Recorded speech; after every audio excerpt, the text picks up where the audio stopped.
APS Hindi news में स्वागत है। यहां पर आज हम ये समझेंगे आखिर क्या कारण है कि इंडियन स्टॉक मार्केट 2025 जब से स्टार्ट हुआ है तब से गिरता ही जा रहा है। एक इंपॉर्टेंट टॉपिक है, इसके बारे में हम पूरी तरह से क्या कारण है, कैसे इसको रोका जा सकता है या रोकने की संभावना हमारे पास है, ये सारी चीजें हम यहाँ पे समझेंगे।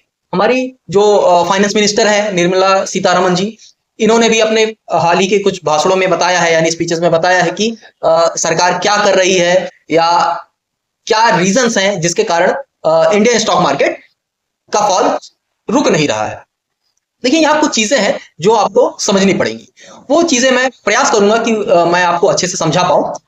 देखिए, जो इंडियन स्टॉक मार्केट है, स्टॉक मार्केट क्या है? शेयर बाजार हिंदी में कहते हैं जिसको।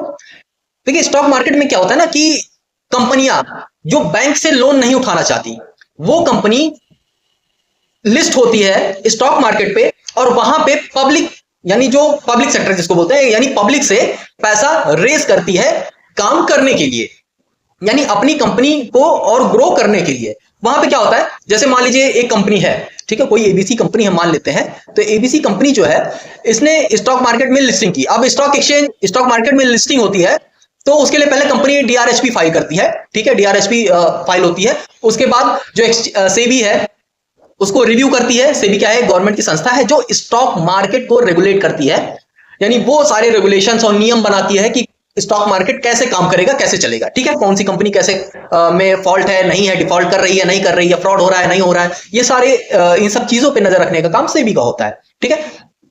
तो ये फाइल होने के बाद सेबी अप्रूव करती है, ठीक है, जो सेबी है, ठीक है, सेबी अप्रूव करेगी। अप्रूव करने के बाद ये लिस्ट होते हैं। हमारे यहाँ दो एक्सचेंजेस है, एक तो एनएससी है, ठीक है, एक एक्सचेंज, और एक है बीएससी। हमारे भारत में दो एक्सचेंज है, इन दोनों एक्सचेंज पे जो है शेयर लिस्ट होते हैं। अब ये भी हो सकता है कि कोई कंपनी कहे नहीं मुझे सिर्फ एक ही पे करना है, तो वो एक एक्सचेंज पर भी कंपनी को लिस्ट कर सकती है। तो इन दोनों को मिला के कहा जाए या अगर सेपरेट सेपरेट कहा जाए तो 5 से 6 हजार कंपनियां हमारे स्टॉक मार्केट में आज के समय में लिस्टेड है, ठीक है।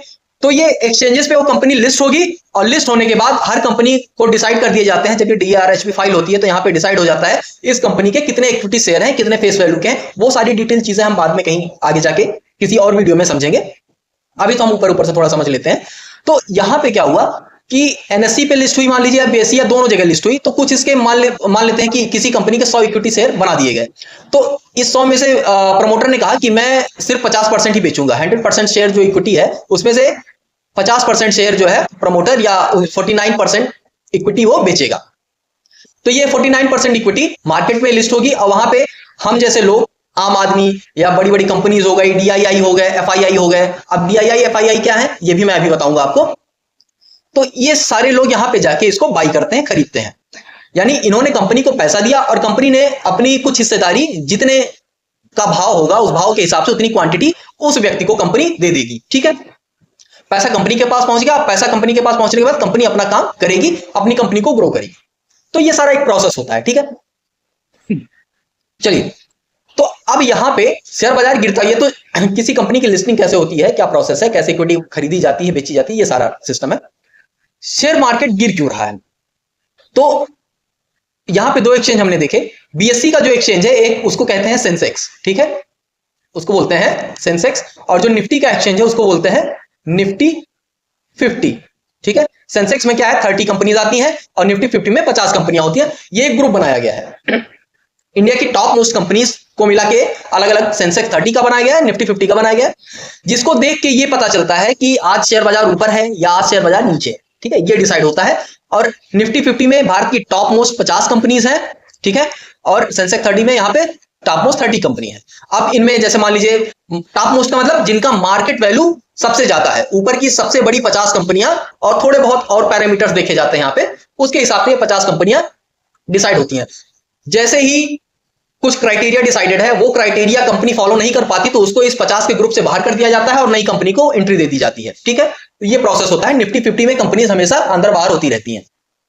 तो यहां पर क्या हुआ, ये 50 कंपनियों का ग्रुप हो गया। आप इसमें एग्जांपल के लिए देख लीजिए, जैसे रिलायंस हो गया, सबसे बड़ी, इंडिया की सबसे बड़ी लिस्टेड कंपनी है। आपकी एलआईसी हो गई, आपका एचडीएफसी बैंक हो गया, स्टेट बैंक ऑफ इंडिया हो गए, टाटा कंसल्टेंसी सर्विसेज हो गए। ये सारी कंपनियां जो है ये इंडिया की टॉप मोस्ट कंपनीज में आती हैं। तो ये सब निफ्टी 50 के अंतर्गत आती है।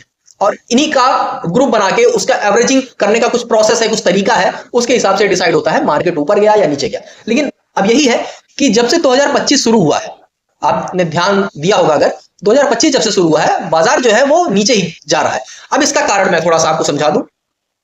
एक वर्ड यहां पे आप देख रहे हैं एफआईआई, ठीक है। एफआईआई का मतलब है फॉरेन इंस्टीट्यूशन इन्वेस्टर, ठीक है, या फॉरेन इन्वेस्टर, सीधा सीधा आप समझिए। तो फॉरेन इन्वेस्टर जो होते हैं ये हमारे कंट्रीज में, अलग अलग कंट्रीज में जाके पैसा इन्वेस्ट करते हैं, क्योंकि वहां से उनको रिटर्न कमाना रहता है।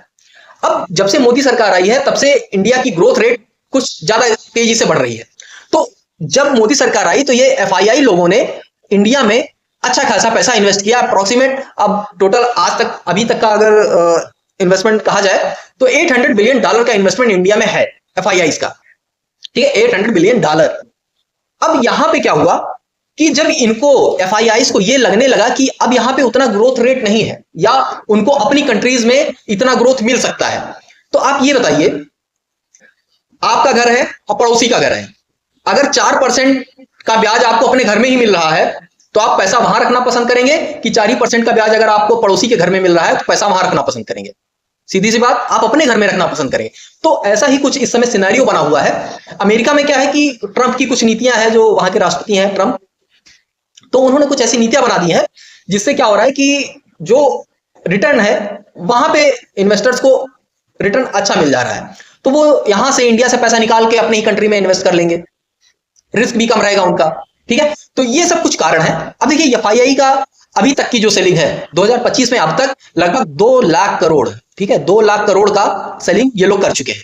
अब सोचिए सिर्फ 2 लाख करोड़ की सेलिंग हुई है, तब इंडियन स्टॉक मार्केट का ये हाल है। थिंक, 2 लाख करोड़ की सेलिंग में इंडियन स्टॉक मार्केट का ये हाल है। सोचिए $800 बिलियन का जो इन लोगों के पास पोर्टफोलियो इंडिया में बना के रखे हैं, अगर उतनी सेलिंग ये लोग करने लगे तो क्या होगा, ठीक है। चलिए, तो ये तो कितना माल बिका है, कितना माल अभी बचा है, ये मैंने चीजें बताई। अब होता क्या है, एफआईआई आप देख रहे होंगे कि एफआईआई जो है वो सेलिंग कर रहे हैं, और हमारे यहाँ जो डीआई है, डीआई मतलब डोमेस्टिक इन्वेस्टर्स, ठीक है, ये क्या कर रहे हैं, मोस्टली बाई कर रहे हैं, ठीक है, खरीदारी कर रहे हैं। तो जैसे एफआईआई ने 4000 करोड़ का माल बेचा, तो डीआईआई क्या करते हैं, लगभग 4000 या 3500 करोड़ का माल खरीद ले रहे हैं, ठीक है, इक्विटी इतनी खरीद ले रहे हैं। तो क्या है, बाजार अभी कम गिर रहा है। अभी अगर ये डीआईआई जो है ये अपना पैसा इनफ्लो ना करें, अगर अंदर शेयर मार्केट में ना डाले, तो जो अभी बाजार अपने हाई से 13% 14% गिरा है, ये अब तक पता नहीं कितना गिर गया होता, हम अनुमान नहीं लगा सकते थे। तो इस हिसाब से हमारे यहाँ के जो डीआईआईज है, डोमेस्टिक इन्वेस्टर्स, इन्होंने अभी तक बाजार को संभाल के रखा है। क्यों, थोड़ा सा क्यों संभाल पा रहे हैं, क्योंकि जैसे मान लीजिए म्यूचुअल फंड, डीआईआईज में हमारे म्यूचुअल फंड्स भी आते हैं। अब मंथली एसआईपी अगर आप आज के समय देखा जाए तो लगभग 20 से 25 हजार करोड़, 20 से 25 हजार करोड़ का ये हमारा जो रिटेल सेक्टर है, यानी आम आदमी का जो सेक्टर है, आम आदमी इतना पैसा हर महीने एसआईपी कर रहा है। सोचिए, तो ये पैसा म्यूचुअल फंड्स कहां लगाएंगे, जाहिर सी बात इक्विटी में लगेगा, और कोई जगह नहीं है, इक्विटी में ही लगाएंगे, क्योंकि रिटर्न यहीं से उनको कमाना है, ठीक है। तो ऐसा नहीं है, म्यूचुअल फंड्स लोग कहते हैं रिस्की है, ठीक है, इक्विटी रिस्की ही है, बट आप अगर थोड़े से भी नॉलेजेबल हैं, या सीधी सी बात है, देखिए इन्वेस्टमेंट की बात मैं बाद में करूंगा, अभी तो चलिए छोड़िए, अभी तो सीधा आते हैं सिर्फ कि जो टॉपिक हमारा मेनली उसी पे फोकस करते हैं। इन्वेस्टमेंट का क्या तरीका है, क्या, इसके लिए हम बाद में किसी वीडियो में बात कर लेंगे। तो यहां पर इतना पैसा आ रहा है, तो डीआईआईज वही पैसा हर महीने इन्वेस्ट कर रहे हैं, और एफआईआई अपना पैसा निकाल रहे हैं, ठीक है। तो एफआईआई पैसा निकाल रहे हैं, इस यही कारण है कि हमारा स्टॉक मार्केट गिर रहा है, क्योंकि एफआईआई का बहुत बड़ा रोल होता है शेयर बाजार को उठाने में और शेयर बाजार को गिराने में, क्योंकि इनके पास फंड्स बहुत बड़े होते हैं। Think, $800 billion invested in India equity sectors, equity market बहुत बड़ा होता है, $800 बिलियन। तो अभी तो इन्होंने समझिए 50 से 100 बिलियन डॉलर का ही माल बेचा है, 50 से 100 बिलियन डॉलर का माल ही बेचा है अब तक, तब ये हाल है। थिंक, तो अब यहां पे क्या हुआ, इतना माल बिक गया, तो लगभग इतना 12 से 13% हमारा जो मार्केट है वो करेक्ट हुआ। यहां पे हमें रीजन तो समझ में आ गया कि एफआईआई की सेलिंग के कारण ये ऐसा हो रहा है। अब एफआईआई सेल क्यों कर रहे हैं, इस रीजन पे ही हम आते हैं, क्योंकि कारण तो हो गया कि एफआईआई बेच रहे हैं इसलिए बाजार गिर रहा है। तो चलिए इसका रीजन भी हम समझते हैं, आखिर क्या कारण है कि एफआईआई माल सेल कर रहे हैं, बेच रहे हैं। तो देखिए इसमें से एक रीजन है करेंसी डिप्रिसिएशन का, ठीक है। करेंसी डिप्रिसिएशन, ये जो हमारा इंडियन रुपीज है ये डॉलर के मुकाबले कमजोर होता जा रहा है, ठीक है। अब कोई फॉरेन इन्वेस्टर आया, वो यहाँ पे आएगा, डॉलर को इंडियन करेंसी में कन्वर्ट करेगा, इन्वेस्ट करेगा, इन्वेस्ट करने के बाद प्रॉफिट होगा, उस प्रॉफिट को फिर से डॉलर में कन्वर्ट करेगा और उसके बाद तब अपने देश में वो पैसा ले जाएगा। तो यहां पे क्या हुआ ना, डॉलर में जो कन्वर्जन हो रहा है ये इन्वेस्टर्स को महंगा पड़ जा रहा है, वो रिटर्न जो जितना वो कमा रहे हैं उससे कम रिटर्न उनको मिल रहा है, इसलिए एफआईआई यहां से बेच के और जा रहे हैं। तो और हमारे यहाँ जो टैक्स का सिस्टम आ गया है, जो टैक्सेशन का सिस्टम है, इस टैक्सेशन से वो थोड़ा सा दुखी है, इसीलिए वो अपना पैसा और निकाल रहे हैं यहां से, ठीक है। और बाकी दुनियादारी तो बहुत बड़ी है, दुनिया में बहुत कुछ हो रहा है, तो उस जो अनसर्टेनिटी है उससे बचने के लिए भी जो एफआईआई है वो अपना पैसा निकाल रहे हैं। चलिए थोड़ा सा और अच्छे से समझते हैं इसको। तो यहां पर आप देखेंगे, चलिए यहां पे एक कारण है एफआईआई जो पैसा निकाल रहे हैं, उसका एक मुख्य कारण है कि एफआईआई लगभग 2 लाख करोड़ का माल बेच चुके हैं और जनवरी 25 में लगभग 1 लाख करोड़ की बिकवाली हुई है। अब तक 1 लाख करोड़ तो सिर्फ इसी साल में बेच चुके हैं और टोटल 2 लाख करोड़ का माल अक्टूबर 24 से लेकर अब तक बेच चुके हैं। सबसे बड़ा कारण यहां इनको टैक्सेशन का लगा, ठीक है। टैक्सेशन का कारण अभी क्यों लगा, क्या टैक्सेशन से उनको क्या दिक्कत है, ये भी मैं अभी आपको बता रहा हूं, इस पर भी हम बात करेंगे। तो देखते हैं टैक्सेशन में जो नया टैक्स सिस्टम हमारी निर्मला सीतारमण जी ने दिया, वो आपने सुना ही होगा, और नहीं सुना है तो वो मैं अभी आपको बता रहा हूं। अब देखिए इनके पास एक अपॉर्चुनिटी और है, चाइना, जो चाइना का स्टॉक मार्केट है वो आज के समय आप देखेंगे तो उसका मोमेंटम अप साइड की तरफ है, ठीक है, वो ऊपर जा रहा है। यानी अब एफआईआई को एक अच्छा देश या एक अच्छी कंट्री मिल गई है जहां पे उन्हें लग रहा है कि वहां उनका रिटर्न ज्यादा हो सकता है। अभी तक जब तक हमारी इंडियन स्टॉक मार्केट बढ़ रही थी तब तक चाइना की मार्केट में वो ग्रोथ नहीं दिख रहा था, लेकिन जब से हमारे यहां स्टॉक मार्केट स्लो हुआ है उसी टाइम से चाइना में ग्रोथ बढ़ गया है, वहां की स्टॉक मार्केट जो है अच्छा रिटर्न दे रही है।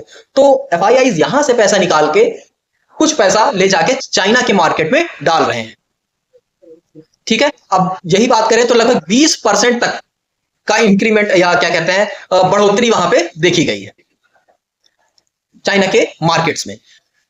तो एक कारण तो ये हो गया। और एफआईआई देखिए सीधी सी बात है भाई, जहां जिसको रिटर्न ज्यादा मिलेगा वो इंसान वहां जाएगा। एफआईआई इंडिया में किसी भी देश में सिर्फ तभी आते हैं अगर उनको ये लगा कि वहां हमको जो रिटर्न है, इंटरेस्ट है, वो अच्छा मिल पाएगा, रिटर्न अच्छा मिल रहा है, तभी वो आएंगे, वरना वो किसी और देश में जाके इन्वेस्ट करते हैं, उन्हें कोई लगाव नहीं किसी कंपनी से, किसी देश से, ठीक है। चलिए तो अगला देखते हैं, अगला टॉपिक की बात करें, अगले पॉइंट की बात करें तो डोनाल्ड ट्रंप जी जो है हमारे, डोनाल्ड ट्रंप की जो नीतियां हैं वो थोड़ा सा लोगों को परेशान कर रही हैं, ठीक है। जो इनकी नीतियां हैं वो थोड़ा सा दिक्कत दे रही हैं। अब बहुत सारे बदलाव, जैसे अभी ब्रिक्स को लेके उन्होंने एक बात कह दी कि वो 150% का टैरिफ लगा देंगे अगर ऐसा नहीं किया, वैसा नहीं किया ब्रिक्स वालों ने, डॉलर को रिमूव करना चाहा इन्होंने। तो ये चीजें हैं। अमेरिकन जो बॉन्ड्स हैं वहां पे रिटर्न अच्छे मिलने रह गए, तो अमेरिकन जो बॉन्ड्स हैं वहां पे अगर रिटर्न अच्छे मिलेंगे तो एफआईआई जो है वो अमेरिका में ज्यादा इन्वेस्ट करेगा, क्योंकि वहां पे सिक्योरिटी ज्यादा है, वो ज्यादा सेफ कंट्री है, क्योंकि वो हमसे ज्यादा अमीर है, वहां पे पैसा ज्यादा है, तो एफआईआई वहां इन्वेस्ट करना पसंद करेंगे। तो जब लोगों को ये लगेगा कि हाँ यहां से ज्यादा पैसा कहीं बाहर है, तो वो इंसान या वो कंपनी, वो सिस्टम पैसा एक जगह से निकाल के दूसरी जगह डालेगी, सीधी सी बात है। तो कुछ ये कारण हो गए। इसके बाद अगर हम बात करें अगले पॉइंट की, तो रुपीज का डिप्रिसिएशन, आप देखेंगे कि रुपी जो है हमारा इंडियन करेंसी है वो ऑल टाइम लो पे चला जा रहा है। तो कन्वर्जन का सिस्टम, वो मैंने अभी स्टार्टिंग में ही आपको बताया, भाई आपको इंडिया में इन्वेस्ट करना है, बाहर से आप डॉलर लेके आ रहे हैं, डॉलर कन्वर्ट होगा इंडियन रुपीज में, ठीक है। इंडियन रुपीज में इन्वेस्टमेंट हुई, इन्वेस्टमेंट के बाद जो रिटर्न मिला, भाई मान लीजिए 1 साल पहले एफआईआई ने इन्वेस्ट किया था, उस समय 80 रुपए का कन्वर्जन रेट था, $1 के लिए 80 रुपए मिले, यही तो हुआ। लेकिन आज 1 साल बाद एफआईआई बेच के जा रहा है तो आज रेट है 87 या 88 रुपीज, आज 88 रुपए वो देगा $1 के लिए, तो 8 रुपए का घाटा तो यही हो गया उसे, 8 रुपए का घाटा, 7-8 रुपए का घाटा तो यही हो गया। यही कारण है कि रिटर्न तो मिल रहा है, लेकिन ये जो कन्वर्जन रेट का फर्क आ जा रहा है ये एफआईआई के रिटर्न को खा जा रहा है, इसीलिए एफआईआई यहां से और पैसा निकाल के ले जा रहे हैं। इसके बाद अगले कारण की बात करें तो जो हमारा टैक्स सिस्टम है, अब यहां पे लॉन्ग टर्म, देखिए एफआईआई जब आते हैं तो वो 1-2 महीने के लिए नहीं आते, एफआईआई अगर आएगा यहां पे तो लंबे टाइम के लिए पैसा इन्वेस्ट करेगा।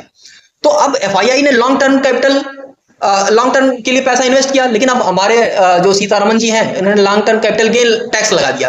आज से 10 साल पहले 0% एलटीसीजी टैक्स था, 0%। भाई पैसा इन्वेस्ट कर दो 1 लाख रुपए, अगर तुम्हारा 1000 करोड़ भी बन गया तो तुमको टैक्स नहीं देना, लेकिन पिछले 10 सालों से इस पर टैक्स लग गया।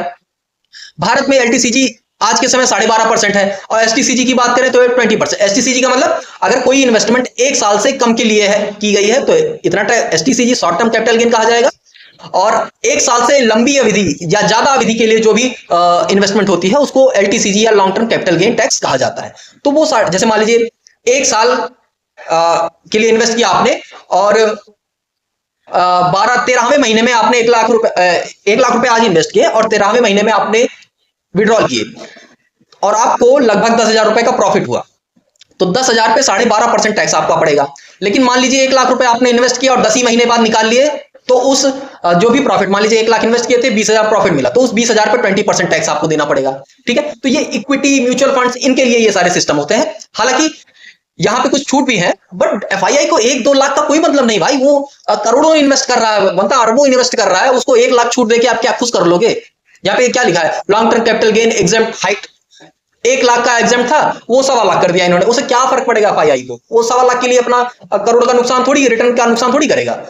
तो इसीलिए भाई ये भाग रहे हैं, एफआईआई को रिटर्न का सिस्टम ही नहीं समझ में आ रहा है यहाँ पे, और ये हमारे सरकार को नहीं समझ में आ रहा है कि भाई जो 0% था क्या जा रहा था आपका, उस बंदे ने समय दिया है, अब वो समय भी दे रहा है, पैसा भी दे रहा है, और आप उसमें से टैक्स काट ले रहे हो। क्या मतलब है, एक तो काम करके टैक्स दे ही रहा है और आप ऊपर से और टैक्स काट ले रहे हो, तो ये चीजें नहीं ठीक है।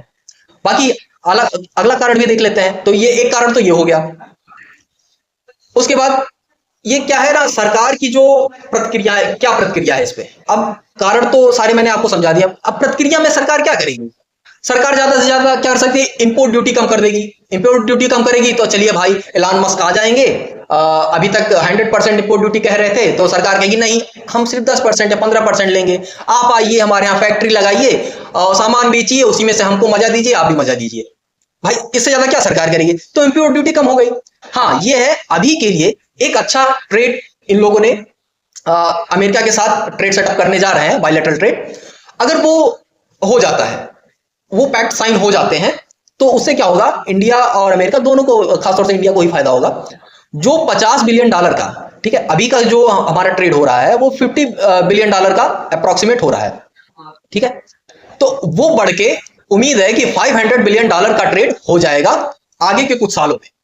अगर ऐसा जो सरकार चाह रही है वैसा बायलैटरल ट्रेड अगर हो जाता है, ये पैक्ट साइन हो जाते हैं, तो कुछ चीजें सरकार कर रही है अपनी तरह से, कुछ एग्रीमेंट्स कर रही है ताकि वहां की कंपनियां यहाँ पे आके आसानी से काम कर सकें, हमारे यहाँ से लोग वहां जाके काम कर सकें, वहां से वहां विदेशों में जो लोग काम करते हैं वहां से हमारे देश में पैसा आए, ठीक है, वो तो ये सारी चीजें कर रही है। अभी जल्दी आपने सुना होगा कि जो आरबीआई है वो $10 बिलियन का पैसा इंजेक्ट करेगी मार्केट में, और मार्केट का मतलब इंडियन करेंसी में।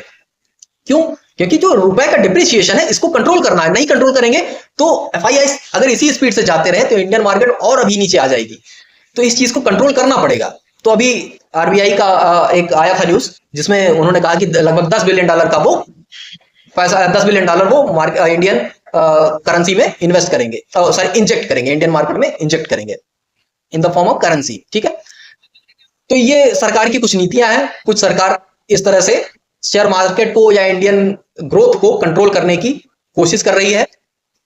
अब यहां पे निष्कर्ष में यानी क्या कहा जाए, सीधी सी बात है, एफआईआई तभी आएंगे जब यहां पे इंडियन रुपीस डिप्रिशिएट होना बंद होगा, यानी इंडियन रुपीस मजबूत होगा डॉलर के मुकाबले, यहां की नीतियां सुधारी जाएंगी, वैश्विक अनिश्चितता यानी ग्लोबल जो संकट है, लड़ाई है, झगड़े हैं, आपदाएं हैं, ये आपदाएं तो कभी भी आ सकती हैं, बट लड़ाई झगड़े ये सारी जो चीजें हैं, ट्रेड वाले झगड़े जो चलते हैं, ये सब जब कंट्रोल हो जाएंगे तो भी एफआईआई रुकेंगे। एफआईआई को जब ये लगेगा कि इंडियन मार्केट में हमारे यहां से ज्यादा अच्छा रिटर्न है तो वो हमारे यहां इन्वेस्ट करेंगे, वो रुकेंगे, ठीक है। तो ये सारे कारण, यही सब एक तरीका है, और अगर सरकार इन सब चीजों पे फोकस करती है तो एफआईआई रुकेंगे, और एफआईआई रुकेंगे तो मार्केट ऊपर जाएगी, कोई नहीं रोक सकता। हाँ, इन्वेस्टमेंट के लिए कोई टिप दे रहा हो ये भी मैं बता दूं, इन्वेस्टमेंट का टिप किसी से मत लीजिए, आप नॉलेज गेन करिए, इन्वेस्ट करिए। नहीं समझ में आ रहा है, सरकार का एफडी है, पैसा डालिए। रिटर्न बनना चाहिए। ठीक है, बिना नॉलेज के कहीं भी पैसा ऐसे ही मत इन्वेस्ट कर दीजिएगा। ठीक है, चलिए, तो ये सारी चीजें उम्मीद करता हूं आपको समझ में आई होगी कि इंडियन मार्केट क्यों गिर रहा था, क्या मतलब, क्या क्यों गिर रहा है, और क्या क्या नीतियां सरकार अपनाए तो इसको कंट्रोल किया जा सकता है। अगर जानकारी अच्छी लगी हो तो चैनल को सब्सक्राइब जरूर करें।